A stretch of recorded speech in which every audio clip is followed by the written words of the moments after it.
오늘도 잠언 제8장, 오늘은 32절에서 36절에 있는 말씀을 교독하겠습니다. 32절에서 36절까지. 아들들아, 이제 내게 들으라. 내 도를 지키는 자가 복이 있느니라.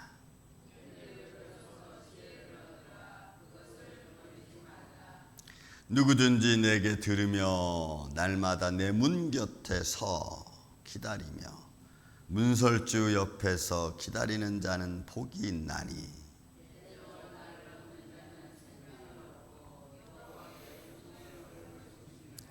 그러나 나를 잊는 자는 자기의 영혼을 해하는 자라. 나를 미워하는 자는 사망을 사랑하느니라. 아멘. 자, 32절로부터 35절, 오늘 요 말씀도 지혜가 명하는 강조형으로 되어져 있습니다. 명령형으로 되어져, 칼형이라고 해서 히브리 문법에는 이 칼형은 주어를 강조하는 형입니다. 그래서 지혜를 강조하는 겁니다. 뭐 이스라엘아 들으라 해서 선포 형식 강조형입니다. 그러니 우리가 이 말씀에 귀를 기울이는 거죠. 이거 왜 강조하고 있지? 왜 이렇게 선포하고 있지? 자, 내 아들들아, 아들들아, 들으라. 그래서 그 들으라는 말씀 속에 내 도를 지키는 자, 내 도를 지키는 자, 이 테레크라고 하는 이 단어가 가지고 있는, 도를 가지고 있는 말을 말하면 원래는 길, 어떤 방식, 어떤 습관 이런 걸 말해요. 근데 이 내가 지금까지 살아온 습관, 내가 지금까지 살아온 삶의 방식, 이런 걸 말하는 거지. 그러니까 선포되어진 것들을 처음부터 끝까지 쭉 온 걸 말하는 거예요. 이 돌은. 그러면 이건 지혜가 처음부터 우리에게 무엇을 말씀해 주었는지, 지혜가 우리로 하여금 어떻게 살도록 인도해 주었는지, 이런 지혜가 가르쳐준 삶의 방식, 삶의 습관, 때로는 삶의 길. 그래서 이 길이라는, 이 테레크라고 하는 단어가 길이라는 의미도 있고 습관이라는 말도 있고 또 방식이라는 이런 의미가 다 담겨져 있어요. 그런데 그것은 지혜가 지금까지 내게 가르쳐 준 거예요. 그럼 여러분들에게, 저나 여러분들에게 내가 믿음을 가진 이후로부터 하나님의 말씀은, 하나님의 성령의 감동하심은 나를 어떻게 인도해 줬는가, 그런 길을 말합니다. 그러니까 예수님은 나는 길이요라고 말씀했을 때 난 처음부터 이건 참된 길이었다라고 하는 것을 선포하는 거죠. 그 길이 생명의 길인 것을 말하는 것입니다. 나는 길이요라고 말할 때 이 타레크라고 하는 말이죠. 그러니까 내가 처음부터 왔던 길. 그러니까 그 길을 지키는 자, 여러분이 지키는 것 사마르라고 하죠. 지키는데 이 지키는 것도 내 개인적인, 좀 사말은 개인적인 의미가 있다 그랬죠. 내 개인적인 의미에서 내가 지금까지 살아오면서 그냥 대충 온 게 아니고, 이 사말은 조금 더 면밀하게, 좀 더 주의 깊게, 그리고 좀 더 자세히 내가 이렇게 찾아간 걸 말해요. 그러니까 여러분, 우리가 생명의 길을 가고 믿음의 길을 걸어가는 것은 그건 조금 우리가 신경을 써야 될 것 같습니다. 제가 믿음 생활 쭉 하면서 보니까 믿음의 길을 저나 여러분이 가려고 하면은 조금은 신경을 써야 됩니다. 그냥 순간순간 내 방식대로, 내 습관대로, 내 어떤 인간적인 방법으로 하는 게 아니고, 믿음의 길을 가려면 그 인간적, 순간적으로 나오는 것들을 좀 내려놓고, 인간적인 방법은 내려놓고, 이게 믿음의 길인가, 이렇게 가는 것이 좋은가 라고 하는 정도는 좀 생각을 해야 됩니다. 그렇게 하고 믿음의 길을 선택하는 거죠. 행동을 할 때도, 사람들에게 내 모습을 보일 때도 이런 모습보다는 조금 내가 컴다운하는 게 낫겠다. 말도 빨리빨리 하는 것보다는 듣는 것을 먼저 하고, 그 다음에 들은 후에 내가 어떤 대답을 할 것인가도 조금은 생각을 하고 대화하는 게 좋죠. 듣는 대로 들려온 말이 내 감정을 상하게 한 그대로 말하는 게 아니고, 듣고 컴다운하고 그 다음에 이야기하고, 이런 것들을 내 삶의 습관으로 가지려면 조금은 생각을 해야 됩니다. 좀 지혜로운 마음이 좀 필요하죠. 그래서 이 사마라를 지킨다는 것은 내가 면밀하게 바라보는 거예요. 주의하다, 감시하다, 이런 기울이다, 이런 의미가 있거든요. 사마르가. 그러니까 내가 내 자신이 그런 것을, 그러면 여러분 사람이 좀 진지해져요. 제가 목사님들하고 많은 목사님들하고 대화하고 또 이런저런 회의를 거쳐서 하다 보면은 정말 이 말이 맞는 것 같아요. 왜냐하면 좀 듣고 조금 생각하고 그리고 나서 대답해 주는 게 훨씬 더 회의를 부드럽게 이끌어가고 분위기를 좀 새롭게 만들어가는 그런 모습이 있습니다. 그냥 막 순간순간 듣자마자 이야기 막 이러면 정신이 하나도 없어. 여러분 이 말씀들을 가만히 말씀에 새겨보면은 이런 걸 말씀하고 있구나라는 걸 우리가 알 수가 있죠. 그런데 본문은 뭐라 그래요? 내 도를 지키는 자가 이 사람이 복이 있다. 얻을 수 있다는 거예요. 뭔가를 얻을 수 있다는 거예요. 자, 그러면 이제 그 뒤부터 여러분 또 말씀 계속해 봅시다. 훈계를 들으며 지혜를 얻으라. 이 훈계, 무사르, 이거는 무사르, 훈계는 이건 하나님의 교훈을 말하는 겁니다. 지금까지 들려줬던 하나님의 교훈들, 훈계들, 이런 무사르. 그걸 들으며 지혜를 얻으라. 이 지혜 학함, 이거 경건하게 나를 그렇게 만들어가는 지혜로움입니다. 그러니까 여러분 우리가 경건하게 만드는 것은 내가 경건하면 가만히 있으면 경건한 게 아니잖아요. 근데 경건하게 만드는 지혜로움이 영리함이니까 이것도 우리 생활 속에서 우리 보여지는 거죠. 실생활 속에서 이 학함이라는 단어가 지혜는 바로 그런 거예요. 내가 기술적으로든지 아니면 영적으로든지 내가 나를 실제 생활 속에서 어떤 모습을 보이느냐 여러분 참 중요해요. 여러분 세상에서 면접 보는 사람들 중에 면접에서 맨 먼저 사람이 딱 봤을 때 그러니까 첫 인상이 주는 퍼센테이지, 그 다음에 사람들의 목소리가 주는 퍼센테이지, 그 다음에 그 사람이 가지고 있는 논리성이 보여지는 퍼센테이지 여러분 다 달라. 그 중에 여러분 제일 먼저 사람들이 많이 보는 게 여러분 첫 인상입니다. 인상이 좋은 사람은 일단 좋은 점수를 얻고 들어가. 그 다음에 놀랍게도 여러분 목소리고 그 다음에 논리성이에요. 그런 것 통해서 인터뷰를 통해서 그런 사람들을 이제 착출하는 거죠.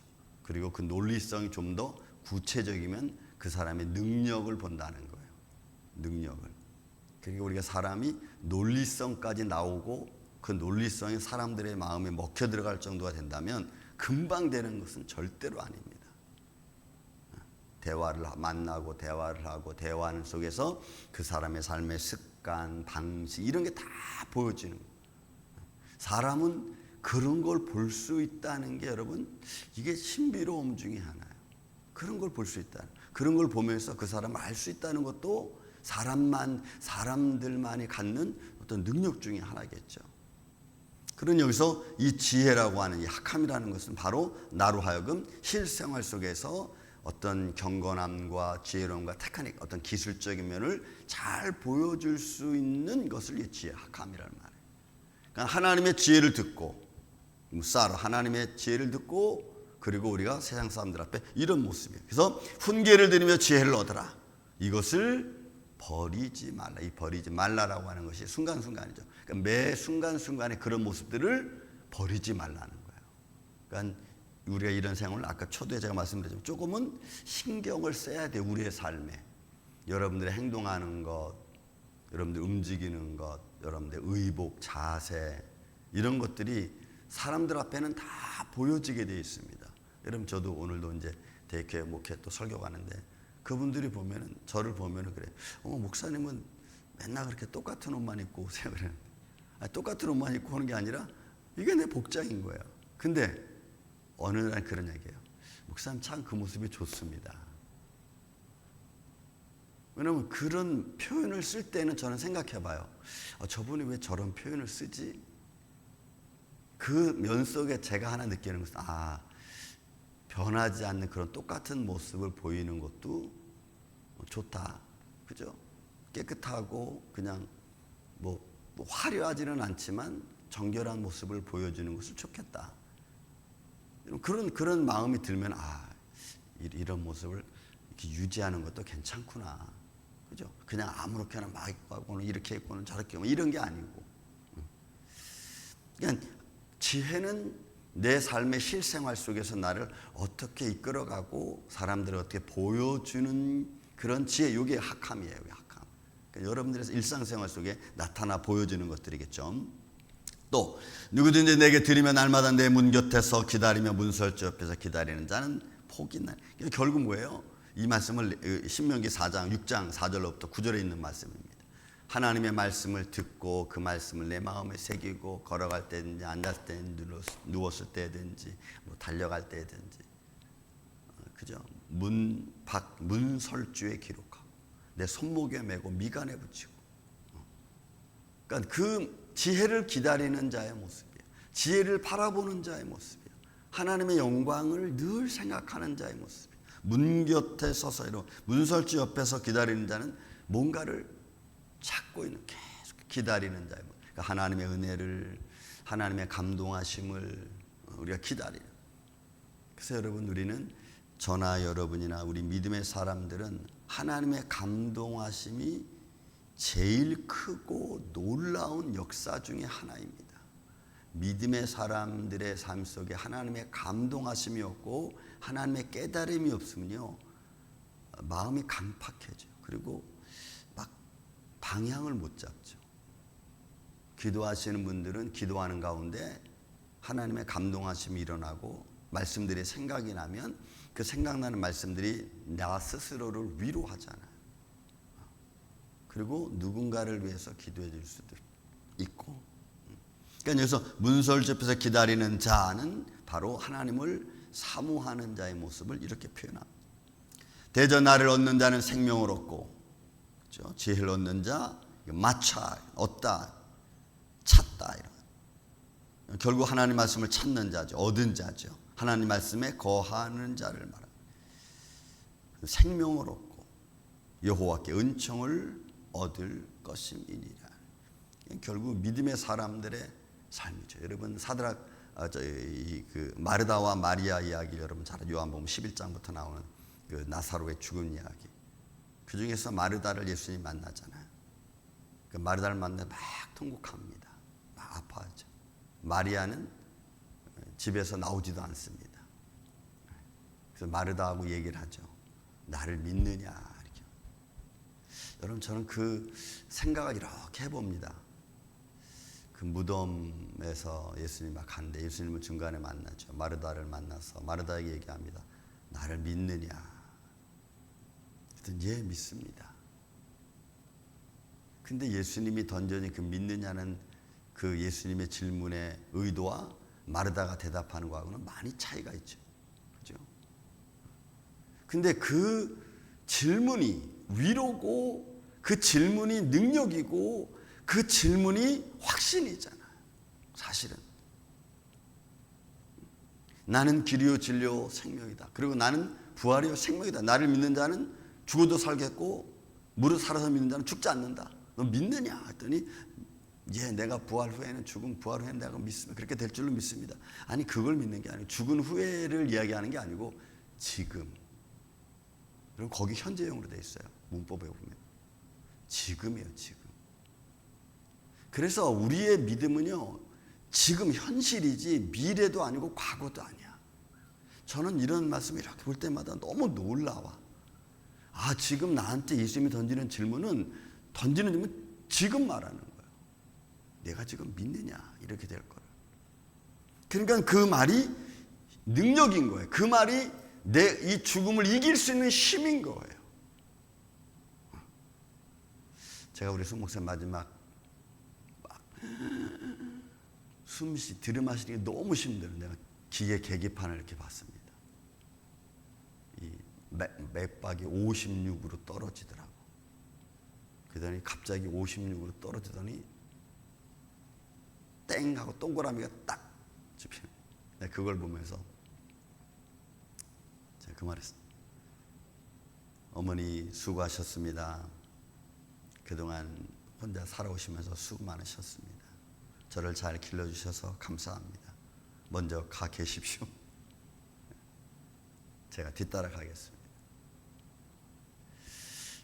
제가 그런 말을 하는 것은 하나님 나라가 있다는 것이 확신하니까.